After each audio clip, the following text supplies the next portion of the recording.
नमस्कार दोस्तों, जी हाँ, जैसे आपने टाइटल में देखा और थंबनेल में देखा कि यूएस एम्बेसी का एक धमाकेदार अपडेट आया है दोस्तों स्लॉट्स के बारे में, इंटरव्यू स्लॉट्स के बारे में। भले आप B1 B2 वीज़ा अप्लाई कर रहे हो या फिर F1 स्टूडेंट्स वीज़ा अप्लाई कर रहे हो या फिर किसी तरह का वर्क परमिट वीज़ा अप्लाई कर रहे हो, जैसे कि H वीज़ा हो या फिर L1 वीज़ा हो या फिर C1D वीज़ा भी हो जो कि क्रू मेंबर का होता है। दोस्तों यहाँ पे एक चीज़ गौर करने की बात है, अगर आप ट्राई कर रहे हो इस वीज़ा के लिए, आप लगातार यहाँ वहाँ चेक करते रहते हो, यूट्यूब में चेक करते रहते हो या फिर सोशल मीडिया में चेक करते रहते हो या फिर नॉर्मल चीज़ें न्यूज़। हाँ दोस्तों, आपकी तरह मैं भी न्यूज़ चैनल देखते रहता हूँ। और दोस्तों इस सिलसिले में कल मेरे को एक न्यूज़ आया, यानी कि कल शाम को या दोपहर को, कि यूएस एम्बेसी ने स्लॉट ओपन किया है और इंडिया में वेटिंग टाइम है 7 डेज में। देख के इतना खुश हुआ और थोड़ा सा सरप्राइज भी हुआ। तो मैं समझा कि चलो इसमें थोड़ा सा और रिसर्च करते हैं, क्योंकि उसमें दिया था एकदम 7 डेज। क्योंकि देखिए अगर ऐसा होता दोस्तों, अगर 7 डेज का आ रहा है तो मुझे भी पता रहना चाहिए, लेकिन मुझे पता नहीं था। लेकिन ये बहुत ही अच्छा खबर है, 7 डेज में हमको यूएस वीज़ा का इंटरव्यू का स्लॉट मिल जाएगा। तो सिर्फ B1 B2 वीज़ा के लिए नहीं दोस्तों, दूसरे कैटेगरी वीज़ा के लिए भी इंटरव्यू स्लॉट प्रीपोन किया है इंडिया में। आपको अब जल्द ही आपको यूएस वीज़ा का स्लॉट मिलेगा, सिर्फ आउट ऑफ इंडिया नहीं, जैसे सिंगापुर थाईलैंड में नहीं, आपको इंडिया में भी जल्दी मिल जाएगा। तो चलिए आज का वीडियो शुरू करते हैं, डिटेल में जानकारी लेते हैं इसका क्या अपडेट है। तो दोस्तों मैंने आपसे ये वीडियो बनाने के पहले मेरा जिम्मेदारी ये बनता है कि मैं वैलिडेट करूँ, मैं जाके रिसर्च करूँ, मैं जाके चेक करूँ कि ये इन्फॉर्मेशन सही है या नहीं और इसका इन्फॉर्मेशन का सोर्स क्या है। तो मैं रिसर्च करने के लिए सबसे पहले गया यूएस एम्बेसी के वेबसाइट में। दोस्तों यूएस एम्बेसी के वेबसाइट में ऐसा कोई इन्फॉर्मेशन नहीं लिखा गया कि कोई लेटेस्ट इन्फॉर्मेशन नहीं था कि 7 डेज में मिल जाएगा आपको यूएस वीज़ा का स्लॉट वगैरह वगैरह। तो मैं देखिए इस वेबसाइट का मैं यूएस एम्बेसी का आपको लिंक भी दे दूंगा, आप जाके डायरेक्टली भी चेक कर सकते हैं।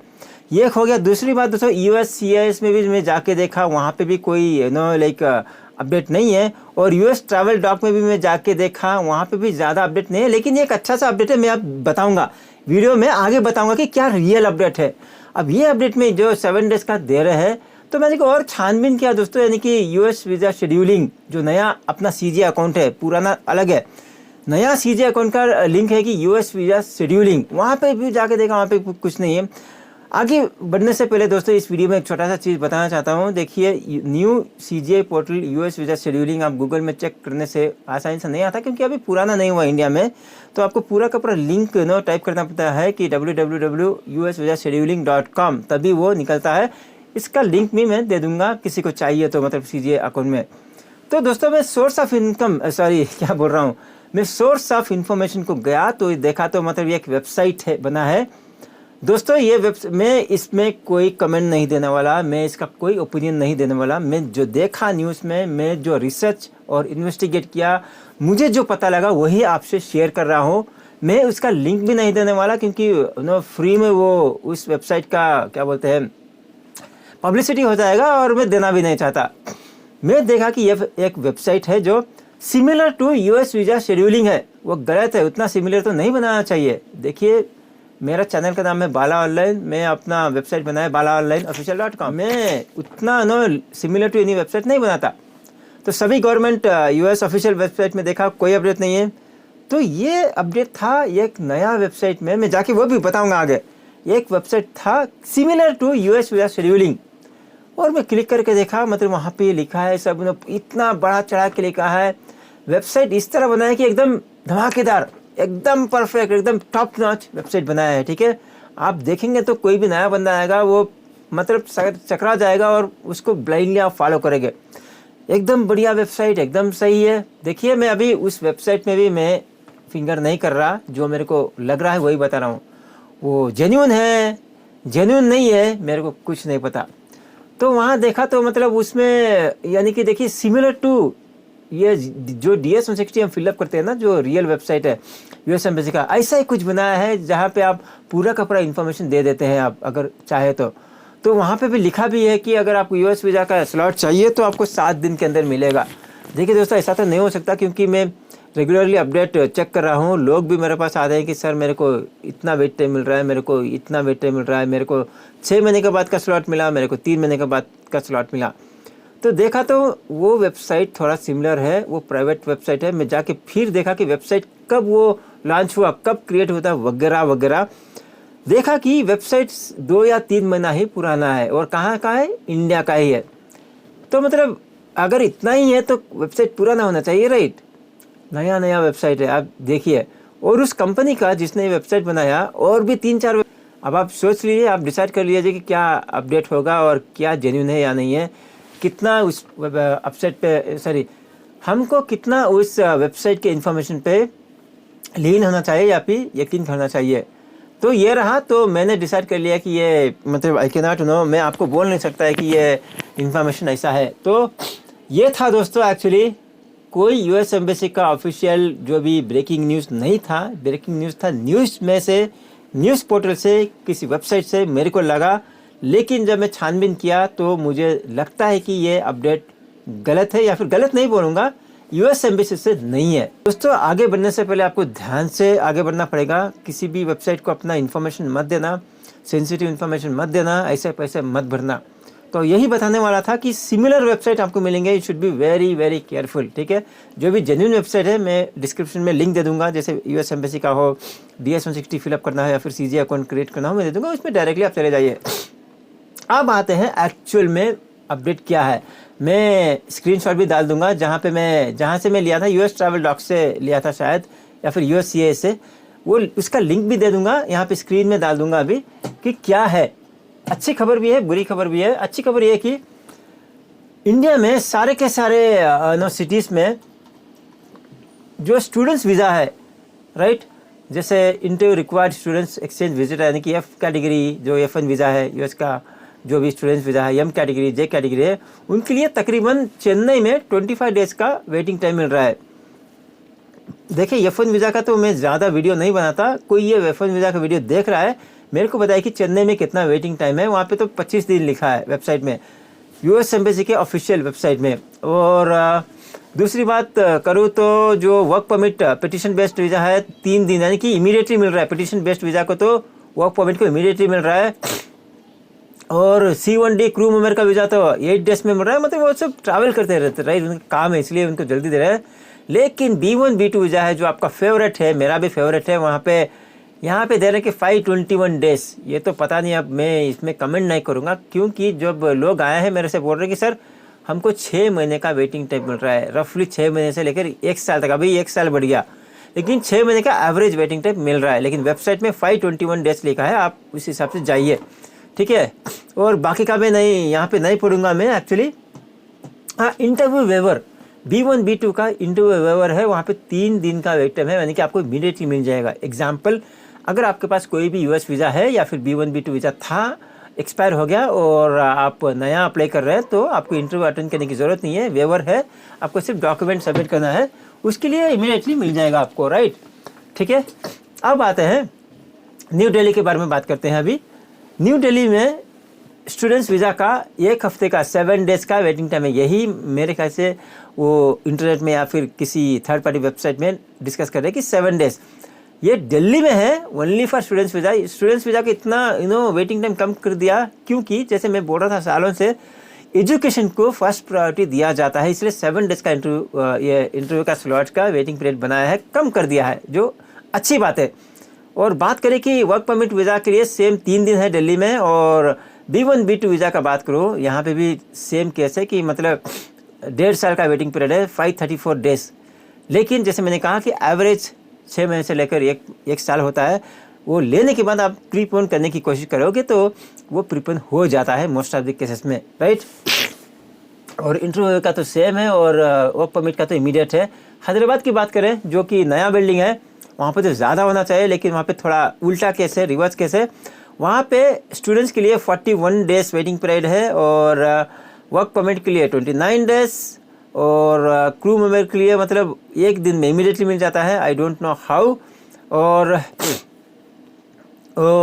क्या बोलते हैं वो B1 B2 इंटरव्यू विजिट क्या बोलते हैं वेवर के लिए 15 दिन का, वेवर के लिए तो मिल जाना चाहिए। लेकिन कुछ लोग मेरे पास आए, सर इंटरव्यू वेवर के लिए भी हमको ड्रॉप बॉक्स का हमको अपॉइंटमेंट नहीं मिल रहा, अब इसमें ज़्यादा कमेंट नहीं करूँगा, पता नहीं चेक करना पड़ेगा क्यों नहीं मिल रहा। क्या यहाँ पे तो लिखा है कि मिल जाना चाहिए, क्योंकि उनको इंटरव्यू देने की ज़रूरत नहीं है। सिर्फ वो ड्रॉप बॉक्स में डॉक्यूमेंट दे के, ड्रॉप बॉक्स के डब्बे में नहीं डालते, हैंड ओवर करते हैं, काउंटर में हैंड ओवर करके आना पड़ता है। तो मुंबई की बात कर लेते हैं। मुंबई में लिखा है कि स्टूडेंट्स के लिए 41 डेज वेटिंग पीरियड है, और सेम B1 B2 के लिए सेम 584 डेज का वेटिंग पीरियड है, और इंटरव्यू वेवर के लिए 1 डे, यानी कि इमीडिएटली आपको मिल जाएगा। कोलकाता की बात कर लेते हैं। कोलकाता में स्टूडेंट्स के लिए तकरीबन 3 महीने का वेटिंग पीरियड है, 95 डेज, और वर्क परमिट के लिए आपको इमीडिएटली मिल जाएगा 3 दिन का वेटिंग पीरियड। और B1 B2 वीज़ा की बात करें तो बहुत ज़्यादा है, 539 डेज। इसका मतलब दोस्तों दो चीज़ें, एक तो स्टूडेंट्स के लिए ज़्यादा वेटेज दे रहे हैं, उनके लिए वेटिंग पीरियड कम कर रहे हैं, क्योंकि वहाँ पे जाके यूनिवर्सिटी ज्वाइन करना है, अब नेक्स्ट सीज़न आ रहा है उनको। और लेकिन B1 B2 वीज़ा के लिए 539 कर रहे हैं, क्योंकि एक रीज़न हो सकता है कि बहुत ज़्यादा ट्रैवलर्स हो गए, ट्रैवलर्स बहुत ज़्यादा हो गए, ट्रैवल करना चाहते हैं वो बिज़नेस के लिए या फिर घूमने के लिए वगैरह वगैरह, और अप्लीकेंट्स इतने ज़्यादा बन गए हैं कि उनको हैंडल करना थोड़ा सा मुश्किल हो रहा है, इसीलिए वेटिंग पीरियड ज़्यादा हो गया है। आगे जाके जैसे कि ज़्यादा काउंटर्स ओपन कर रहे हैं, जैसे कि एग्जांपल हैदराबाद, बाद में बेंगलुरु और अहमदाबाद में भी करेंगे, जैसे कि वो बैकलॉग ख़त्म होता जाएगा। पहले भी उन लोगों ने कहा था यूएस एम्बेसी कि बैकलॉग अभी क्लियर हो गया है और इम्प्रूव होने का आशंका है, और इम्प्रूव भी हुआ है। देखिए पहले तो मिलता नहीं था, आजकल मिल रहे हैं और लोग इंटरव्यू अटेंड कर रहे हैं और वीज़ा भी मिल रहा है।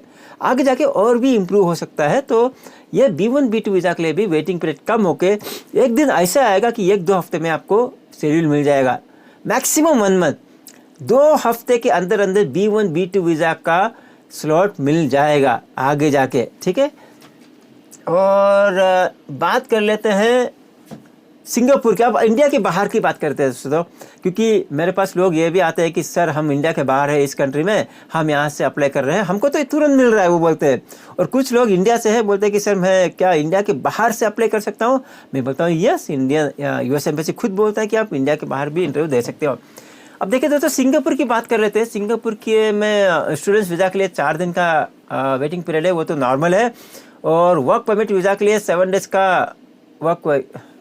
का वेटिंग पीरियड है, वो भी नॉर्मल है। और लेकिन very very favourite B1 B2 visa के लिए 8 डेज़ का वेटिंग पीरियड है। B1 B2 वीज़ा के लिए 8 डेज़ का वेटिंग पीरियड है, नथिंग 1 वीक। ये सिर्फ यहाँ पे डाला नहीं दोस्तों, लोग जाके भी आए हैं, गए भी है, उनको एक हफ्ते के अंदर अंदर इमीडिएट स्लॉट मिल जाता है। और जो मैं इमीडिएट बोल रहा हूँ वो इंडिया में क्या होता है कि आपको पता है कि फर्स्ट बायोमेट्रिक्स होता है, उसके बाद आपका इंटरव्यू होता है, राइट। लेकिन दोस्तों बाहर कंट्री में क्या होता है, यूजुअली वो अलग अलग स्लॉट नहीं मिलता, एक ही स्लॉट मिलता है आपको। उसी दिन जाना है, उसी दिन पहले बायोमेट्रिक्स होगा, उसके बाद थोड़ी देर के बाद इंटरव्यू होगा दोस्तों। वो एक अच्छी चीज़ है बाहर। तो सिंगापुर में देखा जाए तो 1 हफ्ते का वेटिंग पीरियड वर्क परमिट के लिए, 4 दिन का वेटिंग पीरियड दोनों स्टूडेंट्स के लिए, और 8 डेज़ का 1 हफ्ते का waiting period B1 B2 visa के लिए। अगर कोई सिंगापुर में है, घूमने के लिए गया है या फिर जॉब कर रहा है, अगर यूएस जाने का घूमने का प्लान है तो सिंगापुर से अप्लाई कर सकते हैं। अगर आप इंडिया में हैं और आपको अर्जेंटली यूएस जाना है, किसी कारण बिजनेस मीटिंग के लिए हो या फिर किसी मिलने के लिए या फिर मेडिकल ट्रीटमेंट के लिए, आप सिंगापुर जाके भी ले सकते हैं स्लॉट, राइट। सिंगापुर में जाके भी इंटरव्यू दे सकते हैं। लेकिन सोच लेना कि पैसा खर्चा होगा, टाइम भी खर्चा होगा। अगर ये दोनों चीज़ आप दे सकते हैं तो आप सोच सकते हैं। या फिर आप सिंगापुर घूमना चाहते हैं, दोनों काम, घूमना भी हो गया, इंटरव्यू भी देना हो गया, ऐसा करना हो तो आप ये भी कर सकते हैं, दोनों काम एक साथ बन जाएगा। अब दुबई की बात कर लेते हैं। दुबई में देखिए स्टूडेंट्स वीज़ा के लिए 15 दिन 2 हफ्ता, और B1 B2 वीज़ा के लिए बहुत ज़्यादा दुबई में, अरे मैं इसको हाईलाइट कर दूंगा क्योंकि दुबई में बहुत डिमांड है दोस्तों। दुबई में भी मतलब देखिए दोस्तों 1-1.5 साल के तकरीबन है। दुबई में B1 B2 वीज़ा के लिए वेटिंग टाइम बहुत ही ज़्यादा है। या तो आप वेट करके वो लेके प्रीपोन करने की कोशिश कीजिए, या थोड़ा टाइम और पैसा खर्चा कर सकते हैं तो इंडिया आके भी कर सकते हैं। इंडिया में नहीं, सॉरी, यहाँ पे तो वेटिंग पीरियड ज़्यादा है। सिंगापुर या फिर थाईलैंड, मलेशिया जाके भी आप इंटरव्यू दे सकते हैं। ओके, बाकी क्या देखिए, इंटरव्यू वेवर या फिर क्रू मेंबर के लिए तो इमीडिएटली मिल रहा है, वहाँ पे वर्क परमिट वीज़ा के लिए दुबई में इमीडिएटली मिल रहा है। अब बात कर लेते हैं यूके की दोस्तों। यूके से भी लोग जाते हैं इंटरव्यू के लिए।